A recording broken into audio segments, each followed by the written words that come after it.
All right, so hopefully you finished all four of the required challenges before this section. If you haven't, you have to go back and complete all those four challenges. And the links are there if you need them. Feel free to ask me for help in workshop, through Dreams You Do, during my office hours, in class, whenever you see me if you need help with any of these four challenges. We have gone through 4 weeks of school, well, like 3 full weeks of school.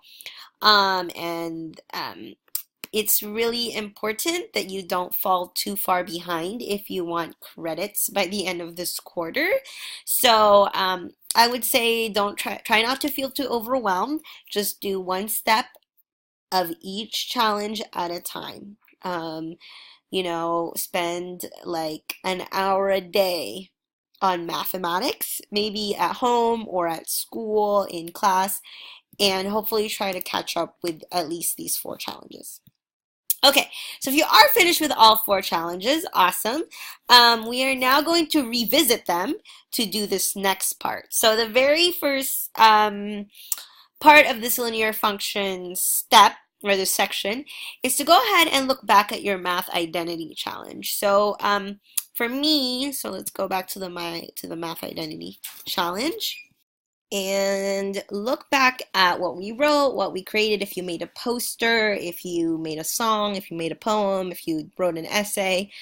For me, I had a poster and I created a video that explained the poster. So I actually talk about my experience with math. So I'll just play a little bit.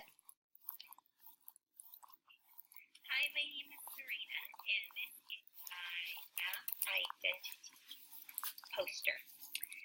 So, when I was a child, so from like kindergarten through fourth grade, I wasn't very good at math. I always had a really hard time with it. Okay, so just kind of gonna stop here for now and kind of try to explain what we're gonna try to do. So for me, my starting point with math was kind of low. I didn't feel very good about it. I felt very confused.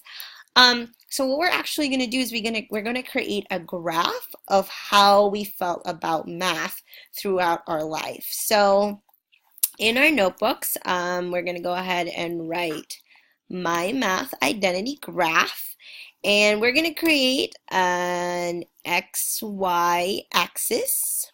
Again, you have a graphing notebook, so you just need to create your X and Y axis. And we're going to go ahead and our independent variable is going to be time. So we're going to look at how our feelings with math have changed over time. So X, our independent variable, is going to be how much time has passed. And this is up to you. You could make it minutes, which I doubt you'll use minutes, but maybe days, months, years.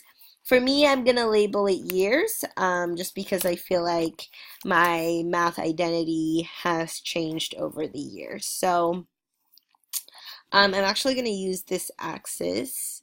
So there's no such thing as negative years, right? So I'll really just need the positive x-axis. And let me see. You can go ahead and use this graph.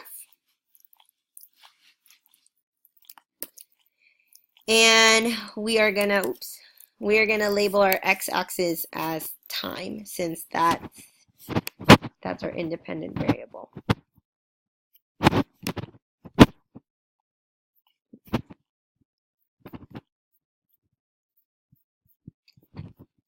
Okay.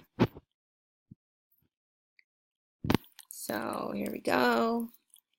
And we're gonna write it time in years because I'm looking at it over the years, okay? I'm going to go ahead and scale my x-axis. So I'm 24 years old, and I probably started learning about math like when I was around 6. Started going to school when I was 6. So that's a course of about 20 years, okay? So when I scale my x-axis, I'm going to go ahead and do it by 5, well, maybe like by 2. And that way I'll have every 2 years on my x-axis. Now again, this is dependent on your timeline.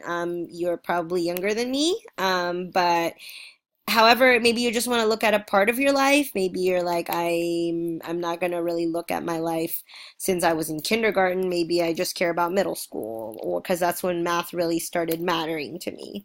Or maybe you're going to do during elementary to high school, or I don't know. So it's up to you. So I have 2, 4, 6, 8, 10, 12, 14, 16, 18, 20, 22, and 24. Okay, so this is where I am today. Now, the y-axis is going to be our enjoyment of math. So we're going to do it all the same scale. We're going to do it 5. We really love math. Math is the best. I can't imagine never doing math. Math is the greatest thing on earth. Is the highest, and then the lowest is, of course, a 0. Right? I hate math. I don't understand why it exists and why we have to learn it. It makes me feel stupid. Makes me feel terrible.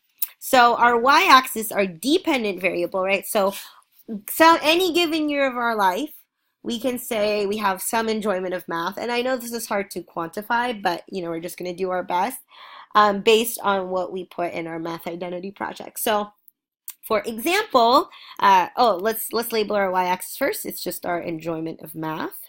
So I'm gonna go ahead, enjoyment.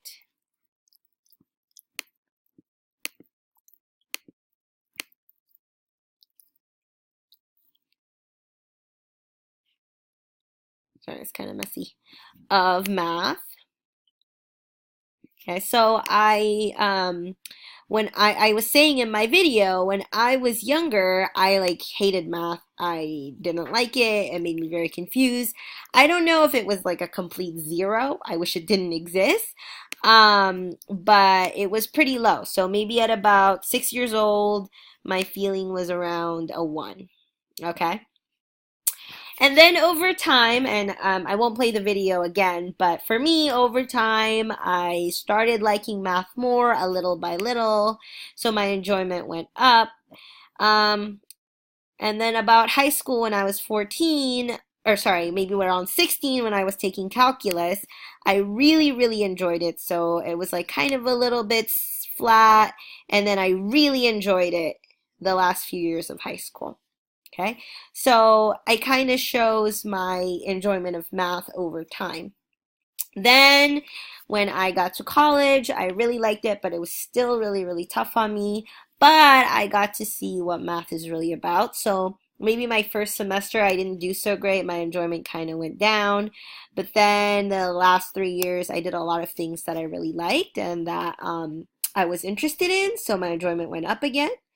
Then I became a teacher and I'm kind of leveled out on how I feel about math. It's still slowly rising, but not as quickly as it did in college.